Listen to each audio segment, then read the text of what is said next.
great group of people. So. Are you all from Hartford?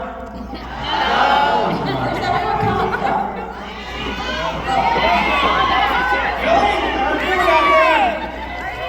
Go Birds! Boston! There you go.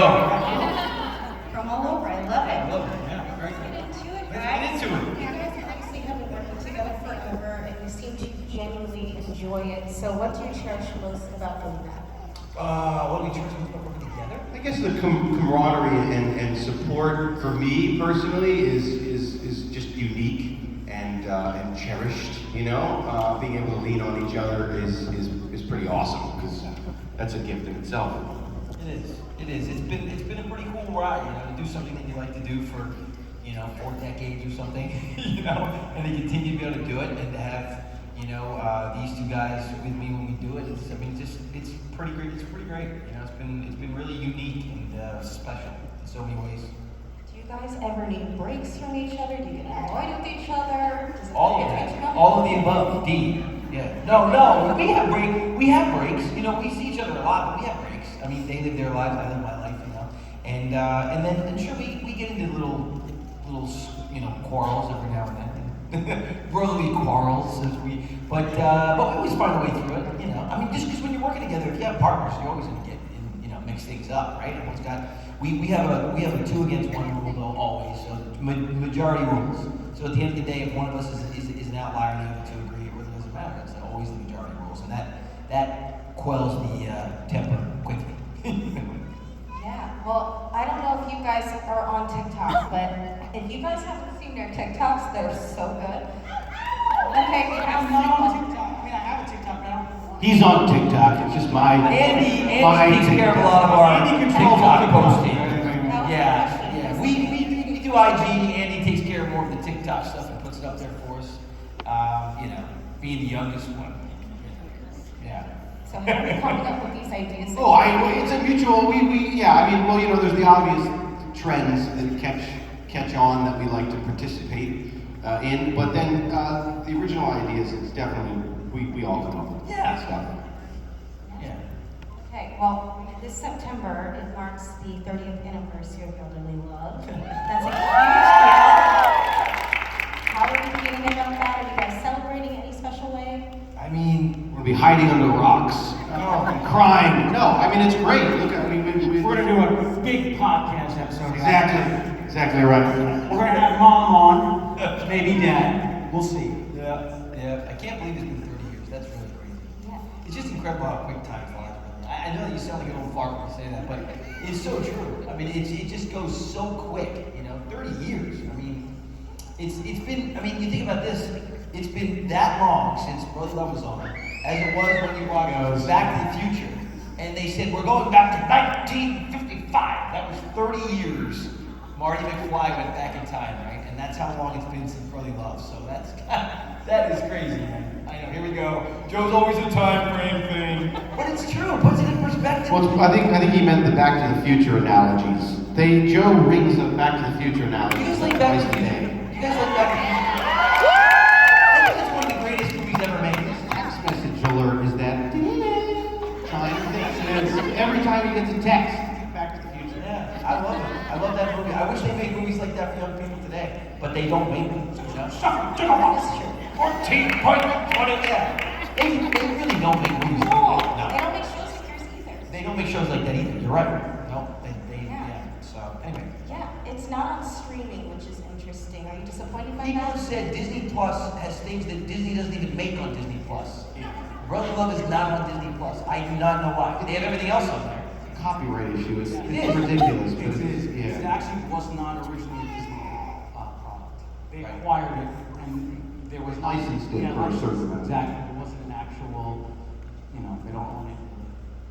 I think they got enough money to buy it though. Yeah. we cut him a deal. Yeah. It's not us. Yeah, we're for free. It's not us. Just to get it out there, really. Bobby's still there? Yeah. Bobby. Still there? I think so. Yeah. Well, okay, so something I didn't realize until not that long ago was that your last name, Lawrence, is not your actual last name. No. It's a stage name. Yeah. Well, it it was my middle name. Yes. So I was named after our dad and our grandfather on my dad's side. And then literally when in the early 80s, it was like no one can pronounce Mignona. That's not a name people will say.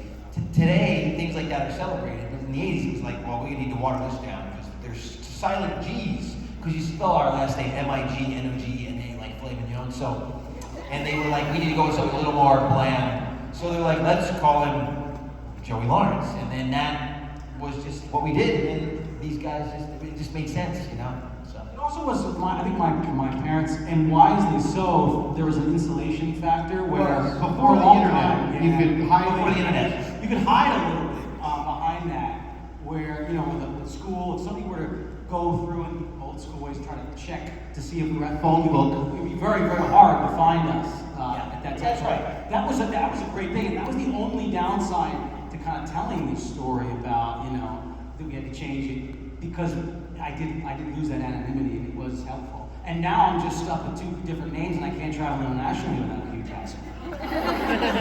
It's true.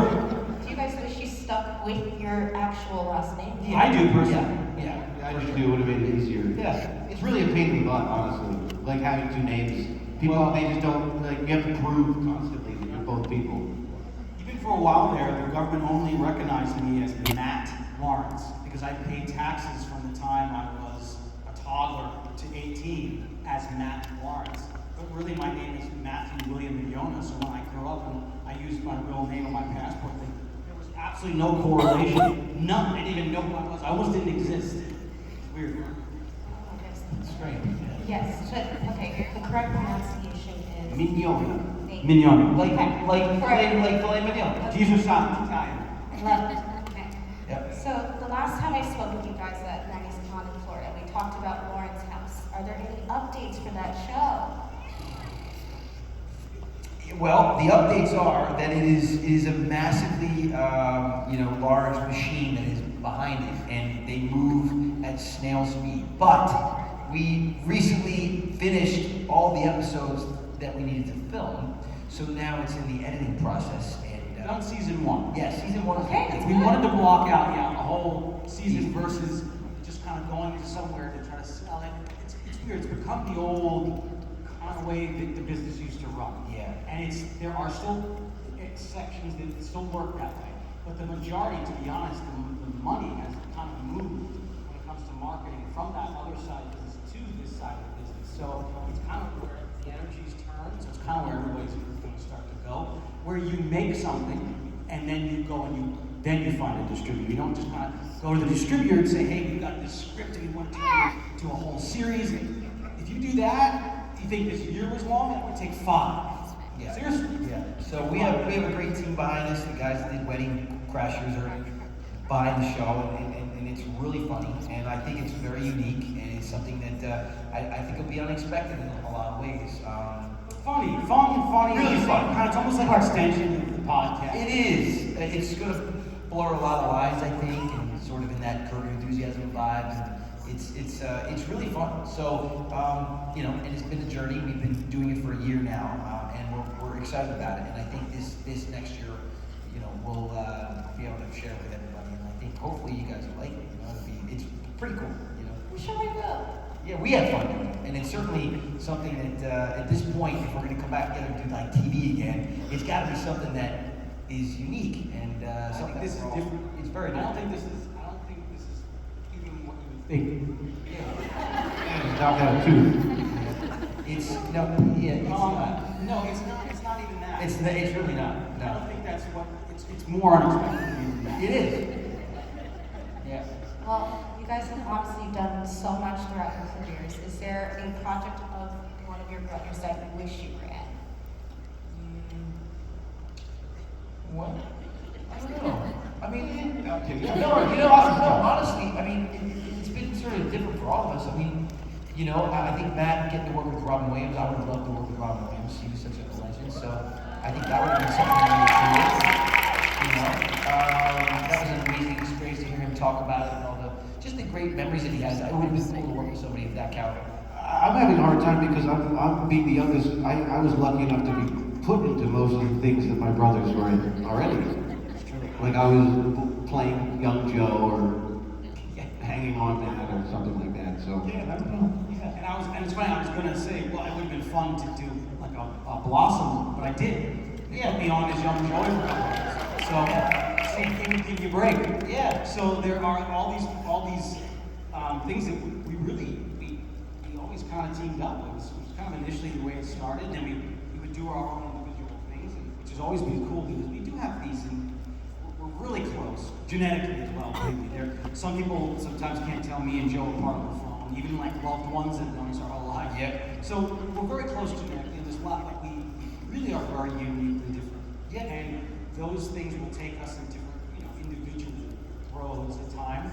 But when it comes to this unit, this is like the foundation that I think we've always jumped off. Yeah, I think so. And I think, even like I look at the opportunities Andy had doing some of those really, really good quality Disney Channel movies at the ages that it was. I didn't have those kind of opportunities. Like Andy was doing like the Going to the Mat and me and these kind of things that were really cool movies. So it would have been cool at that age to do those kind of things. And I was on a different path than that. But so there are projects I think, but the ones that we've been able to work on together have been great. So really, so Music, you did a record. yeah, music's You fun. had like a couple of hit tracks and you toured the world. Yeah. That would have been fun. Yep. I remember we talked about this pretty recently when we heard Nothing My Love Can't Fix. My brother's song come on the radio for the first time. Yeah. And I just remember as a family, we were all listening to it, we were celebrating. It was like Kiss FM, and it was so cool. Yeah, in LA. And that would be really cool to hear like a song that you wrote come Yeah. on the radio. That to me seems We love music. It's so yeah, I love near and music. dear to our hearts, all of us. Andy has probably mastered it when it comes to the instruments. And I mean, Andy's way more than me. That's for sure. Oh, yeah. I kind of always gave up on the instruments, not wisely, but but it's really near and dear. Music is just really, we love it. I love it so much. Yeah, we always have, experimented with it, and it's always been such a huge part of our lives. Even with our parents growing up, we always had music on. We always sang as a family. So music has always been. Both of our parents have really phenomenal voices. They do. Like my dad has an amazing head voice and can sing R&B, and it's wild. And then my mom has a fantastic voice. You hear like opera, and you don't even know. And she's like joking. She's not even doing it seriously, but it is legitimate. It is. Both of our parents have great I voices. think if they had come out of different generations, they probably would have, felt really almost like, wow, maybe entertainment is something that I could do. But they came out of a generation where it was not, it's like, nope, you're going to do something that's dependable and this crazy entertainment stuff. And they're not wrong in some ways, they're not, what I mean? But crazy. Yeah, but my dad was in a band, my mom sang in that band for a little bit, so, when they were in college, so it's there. But music was great. And that was back too, I was able to come out with a record like back when they were still selling records. And, it was really fun. It was really fun. The system was still in place. Now it's like all over the place, but it was really neat to like have a record come out, look at it on the top Billboard charts, see it in the top 5, and see it up there with other amazing artists, and going like, wow, my song's up there. And so was a Michael Jackson song. And it was weird. It was really cool. You're gonna sing for us now. No.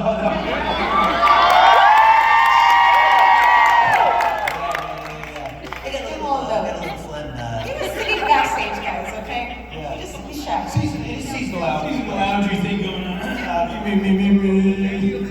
Yeah. No, but I love you guys are always so supportive, and you Got guys to high C. You clearly have this fully rehearsed routine. Funny you asked that question. He pulls it up over here. It really is. Spotlight comes on, there's a little smoke that starts rolling off. But the spotlight is only on him. Somehow we fade into the darkness. See what I have to deal with? See what I have to deal with? You see this? This is ridiculous. It's so funny. It's like, no, it's true, guys. It really is. Nothing my love can fix for you, baby. We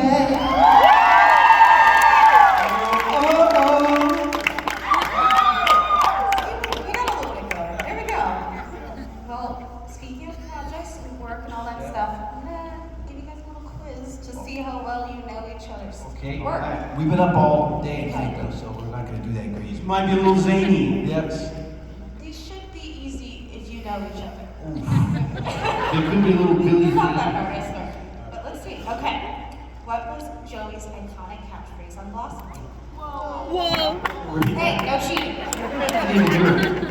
What was that? What was Joey's iconic catchphrase on Blossom? Come on. I Super. It was. Wasn't. Give me I got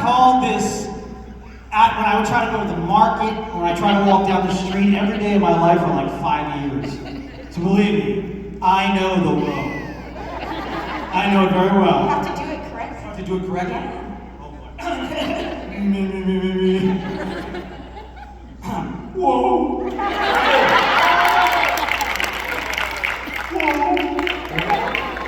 Whoa.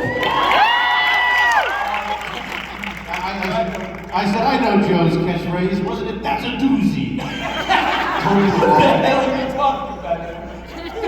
Isn't that it? That's a doozy. Wasn't it? Yeah, it's a doozy.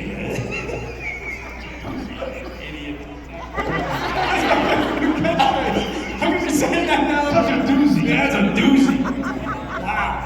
Yeah, all right. I got a D word for you guys. What season did Matthew join Boy Meets World? Season 6 or 7? No. 4? No, I think it was 8. It was, What did that show go for? 12? I don't know. how long was Boy Meets World on?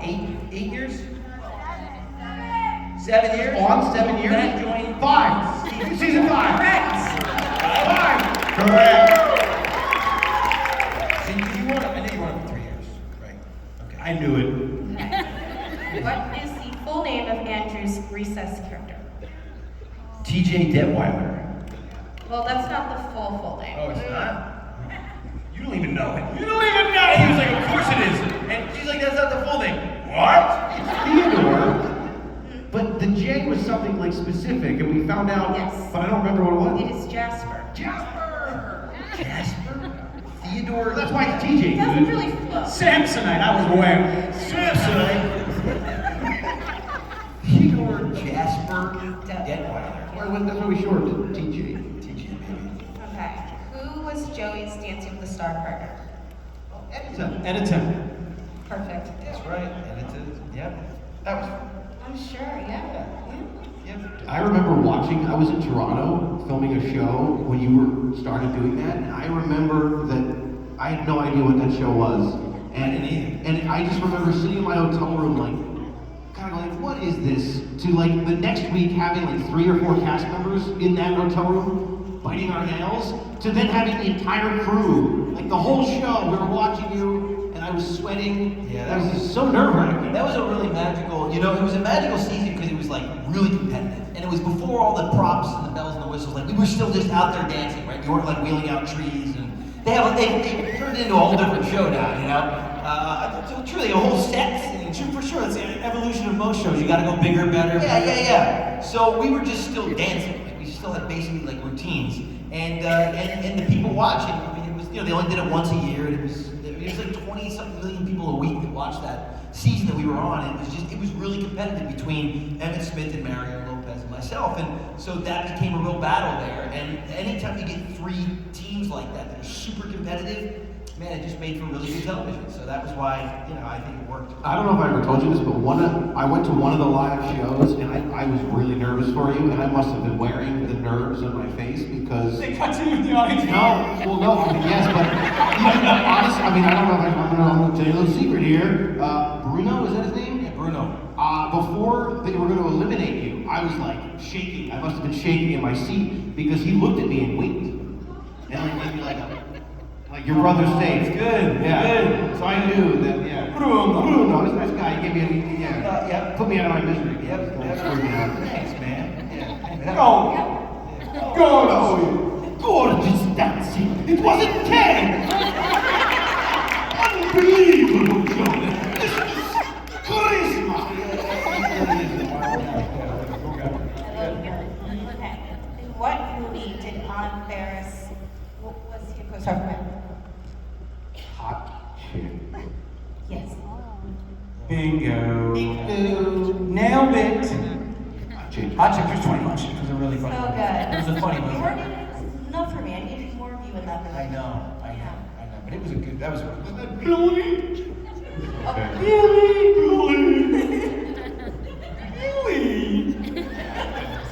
You put your weed in it. I love Robin. Remember Adam Sandler's? Oh, that's it. We still make fun of that all the time. You put your weed in here.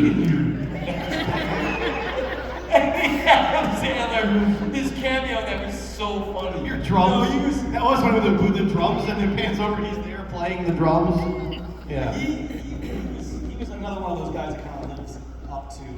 It's because can you hear me? Yeah. It's going like this every time. It keeps getting closer and closer, to my capped front tooth. It's staring at me. Anyway, yeah, Adam Sandler is another one of those guys that really lives up to what you think. He's authentic, and he's a human being. He's a really nice doesn't, guy. like treat people like they're less or something. He knows that he's still a human being. He's just got this quality that makes him funny, that makes him entertaining, and he was super cool. And he Always so nice. Oh my gosh! And he was, really hands-on. He was just set a great environment. So he's a handsy guy. I'm just kidding. Just kidding. Yeah, so, and then he took this. Nice, Mike. Now, can you please tell him that he needs to talk into the microphone? He took us on this tour, and there was this hilarious story where back in that day, there was still the film movies, right? So when you were up in the projector booth, which they had us all in, we just wanted to see what the audience was reacting and if they were laughing. And we were up in the projector booth, and all this film around you, and you see all these signs that say flammable, danger, flammable. You don't want to let them out within 100 yards of this room. And all of a sudden, we smelled this like cigar smoke. We look over and Adam Sandler's puffing on a cigar. I didn't know that. Seen these signs at all, and the film projector guy is now sweating. He's just like. The film is like a combustible bomb. It is. You It's were to really bad. Light it on fire. And he's like, I don't want to have to tell Adam Sandler. So he turns around and he's sweating and the sweat's dripping through his glasses and he goes, excuse me, sir? But the film is flammable. He's like, oh my gosh, why did somebody tell you? I would have expected him to go, Yeah. So my point of it is that like he's in his own world, but he's so sweet. This guy was so nervous to talk to him, and he shouldn't have been at all. Like, the minute I realized, like, oh my gosh, Probably in like wearing like board shorts. Yes, and he was and a wearing board jersey. shorts and a hoodie. Super laid back chill. He's awesome. Well, before we open up for Q&A, I have one more question for this game. Sure. And I hope you guys know this one because you all are involved. Oh, okay. What is the name of Andrew's directorial debut? Joe, you know this one. Yeah, I do. Your directorial debut was in a movie called Money Plane. I have the office mix up. Oh, yeah, it's sketchy because they both kind of happened at the same time. Well, but didn't you do Money Plane first? Yeah, buddy. I don't know honestly. You don't even I guess know? it's what came out first. Yeah, Oh, So okay. the That- mix-up, the office mix-up. Mix Up came out first, Actually- but actually Money Plane was. That was his very first. Yeah. That was his first one. Yeah. And the last. No, I'm just kidding. He's just starting. Just getting started. Just getting- We are cut short before everything got going. The other mix if hadn't come out, I would have been something. Well, I'm sure the audience would love to ask some questions.